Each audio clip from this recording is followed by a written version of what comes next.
জয় জগন্নাথ। আজকে আমি একটা মায়ার গল্প বলবো। মায়া মানে মায়া, মানুষ বলে না মায়ার জালে জড়িয়ে গেছি, সেই মায়ার কথা বলবো। একদিন নারদ মুনি ভগবান বিষ্ণুকে বলছেন, প্রভু মায়া কি? তো ভগবান বিষ্ণু বলছে মায়া কি? ঠিক আছে, ভগবান বিষ্ণু মনে মনে বলল, মায়া কি তো বলে বোঝানো যাবে না, সে মনে মনে বলছে। তখন সে কি করলো, নারদ মুনিকে বলল, আমার প্রচণ্ড জল তেষ্টা পেয়েছে, তুমি একটু জল নিয়ে আসো, আমি খাবো। তখন নারদ মুনি জল আনতে গেল। নারদ মুনি জল আনতে গেছে, এ গ্রাম ও গ্রাম সে গ্রাম চারিদিকে খুঁজছে, সব গ্রামে গ্রামে জল পাচ্ছে না। তারপরে একটা অরণ্যে চলে গেছে। সেখানে গিয়ে অরণ্যের মধ্যে গাছ গাছলা এটা ওটা সেটা আছে, কিন্তু জল পাচ্ছে না। হঠাৎ দেখে একটা খুব সুন্দর ঝর্ণা নামছে, জলের ঝর্ণা, খুব সুন্দর ঝর্ণা।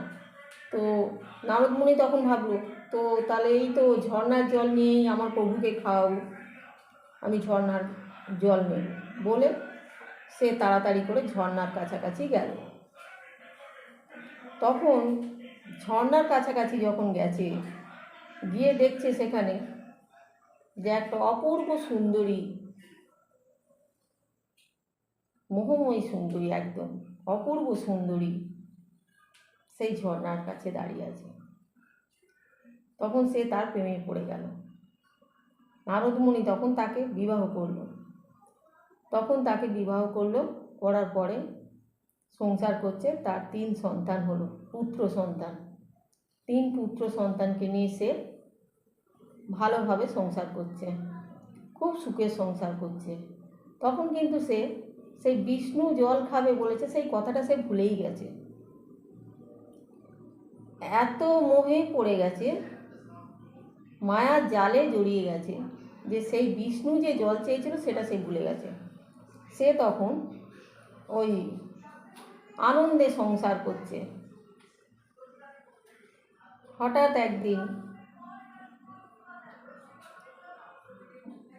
মানে যাকে বলে দুনিয়াতে পার হয়ে যাচ্ছে, তোলপাল হচ্ছে, তখন তার মধ্যে তার ছেলে ভেসে গেল।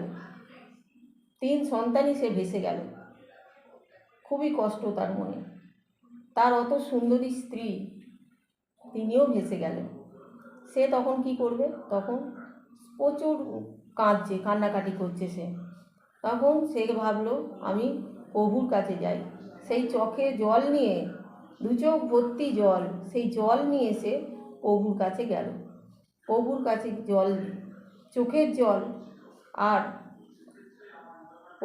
প্রভু যে জলটা চেয়েছিল সেই জলটা সে নিয়ে গেল। নিয়ে গিয়ে প্রভুকে বলছে, প্রভু আমার খুব ভুল হয়েছে, আমার খুব অন্যায় হয়েছে, আমি আপনাকে ভুলে গেছিলাম, আমারকে এই জন্যে ক্ষমা করবেন বলে তখন প্রভু কাছে সব বৃত্তান্ত বলতে তখন প্রভু মুচকি মুচকি হাসছে আর বলছে, এটাই হচ্ছে মায়া। মায়া, তুমি যে বলছিলে না মায়া কি জিনিস, মায়া মানে সংসারের মায়া। মানুষ যেমন বলে যে আমি সংসারের মায়ায় জড়িয়ে গেছি, আমি ওই ছেলেটার মায়ায় জড়িয়ে গেছি, আমার একটা মেয়ে আছে তার মায়ায় জড়িয়ে গেছি,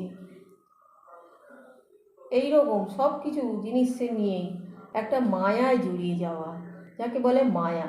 মায়া বলে বোঝানো যাবে না যে মায়া কী জিনিস। তাই জন্য তাকে অনুভব করিয়ে বোঝালো নারায়ণ, মানে বিষ্ণু তাকে বোঝালো যে মায়া কী জিনিস, এটাই হচ্ছে মায়া। হরে কৃষ্ণ কৃষ্ণ কৃষ্ণ হরে হরে, হরে রাম হরে রাম। কোনো ভুল থাকলে আমাকে ক্ষমা করে দেবেন। হরি বল।